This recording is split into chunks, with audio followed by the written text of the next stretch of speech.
Howdy YouTube family, it's Bolt SRNA coming to you today with another topic.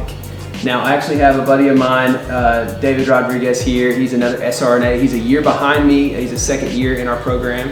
And today we're going to talk about what it's like having a family, like a wife and kids or a husband or whatever, back home somewhere else, and you having to travel and live somewhere else in the CRNA program, what it's like juggling all those dynamics. So let's get into it.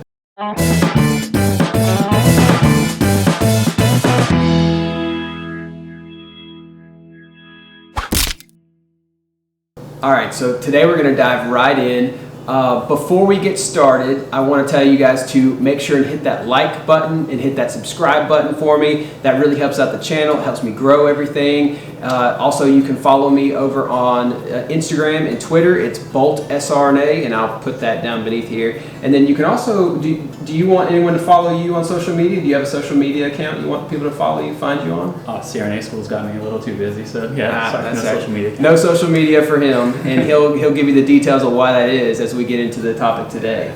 So David, do you want to just take this off? Tell me a little bit about what your family situation is like and how you've been dealing with that in CRNA school.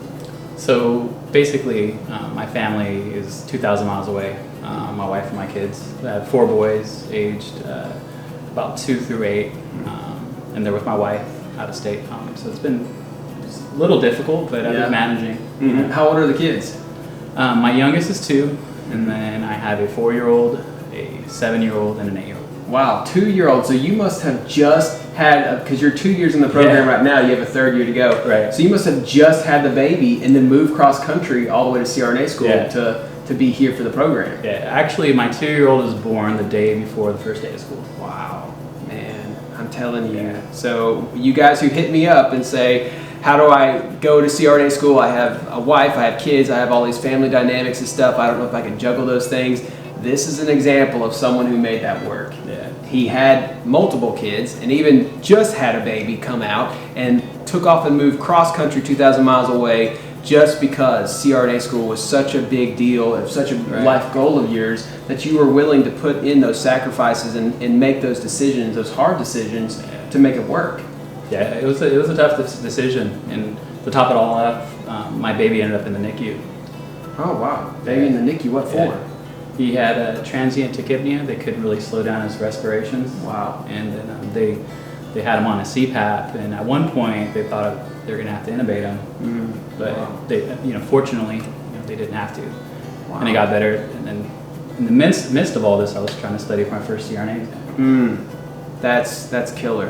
And so you had to stay here in the CRNA program, and you couldn't really just take off and leave because we had exams and things coming up, so you couldn't really just take off.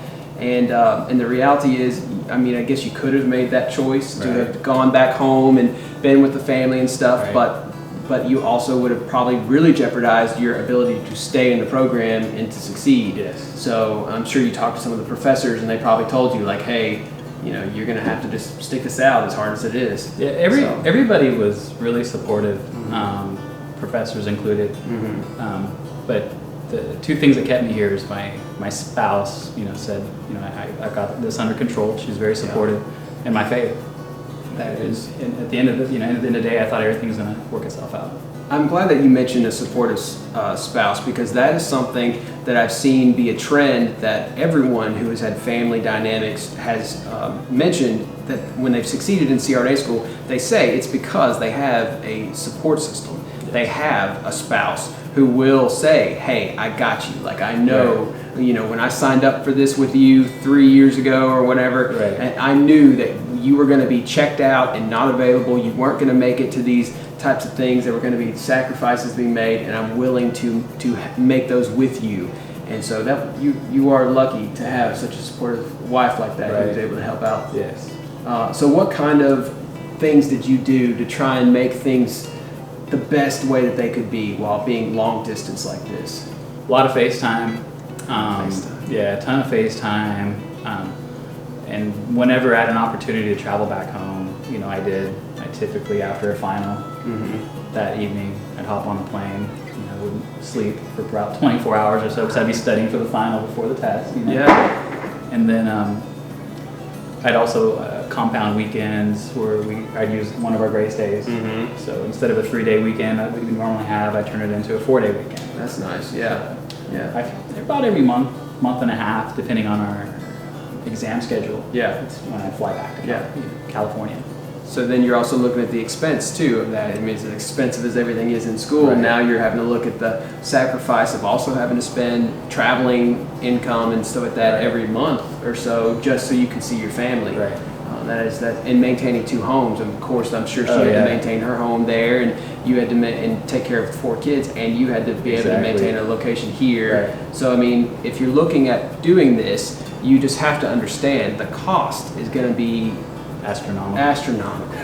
It's because it's astronomical as a single person like me without any kids, no other extra expenses. Right. It is crazy expensive for me, so I can't imagine what it's like to maintain 2 households Right. and 4 children and stuff. I mean, it's tough. Yeah. I mean, but I was fortunate to be put in a circumstance where my spouse is an RN in California, so I mean, she's making a pretty good salary. Oh, that's wow. I mean, that kind of helped out, you know. An RN in California, they're making like 6 That's good figures. money. Yeah, I used to be an RN in California, and you were too. Yeah. So yeah, it's definitely the highest paid state, I think. But yeah, so that's good that she was able to help out with income while she was working there too. Yeah. I mean, even she was earning more modest income. I mean, we would have made it work. Yeah. You know, we would just, if I already made the sacrifice to leave my family in California, then we would make any sacrifice to make this dream come true. Right. Yeah. So tell me what you've done in the hard times when you were here without the family and stuff. What did you do to try and, I don't know, make it not as painful? Like, it sounds crazy, but I'd study even more, because when I'm studying anesthesia, I'm not thinking of anything else. So, I mean, that was kind of my avenue. I'd wake up at 4 or 5 in the morning whenever we're doing theory courses and study all day till 5 or 6. Wow. So it's just like me. Yeah. Same thing. Right. So kids or no kids, you will have the same lifestyle. It will be terrible. You will study all day, and you either can ignore the children and they'll be in the same home as you, or you will ignore them 2,000 miles away. But either way, you're going to be focused on studying. Right. And a lot of my classmates, they say that it's tough on them, because the ones with kids, because they say they have to ignore their kids while they're living with them. They'll have to lock themselves in a room. They'll be constantly gone. They'll be missing kindergarten graduations and stuff like that. It's sad either way, whether they're there or not. Well, and the good news is, as you just told me a minute ago, your family is actually moving to this area, so you'll finally have them in the same home as you. You guys will be able to, you'll go home from clinical or whatever, and you'll be in the same place. You'll be able to see them more. So that is the silver lining. In 1 week, we're all excited. I'm extremely excited. We're all going to be together finally, and then I'm going to rekindle our relationship. Yeah, that is nice. I mean, dad and 4 kids, be able to be nice to have them home again with you. Definitely will be. I can't wait. So the last question I want to ask you is, was all of this worth it? Yes, and it'll be even more worth it when I'm done. Yeah. See, it's hard to ask someone when they're in the heat of it, because you're at the end of 2nd year, so you still have a full over a year left that you still have to, keep going and plugging away at, and you're pretty exhausted now, I'm sure, because I remember being at the end of 2nd year where you're just wore out, the light at the end of the tunnel is still kind of far off, so it's hard to be encouraged. But you've been through the program so long now, it's like you can't remember life before being a CRNA student. So it's a tough place to be in that spot. So if you're saying even now this place, it's worth it to you, and you still would do it again. Yeah, I can't see myself doing anything else. And again, another reason why my wife was so supportive and has been so supportive, she knew I'd be miserable the rest of my life if I was doing any other type of nursing. Yeah. So this was your passion, being a CRNA, being an anesthesia provider, taking on this role, getting your doctorate in this. That was something that you were determined to do no matter what it took.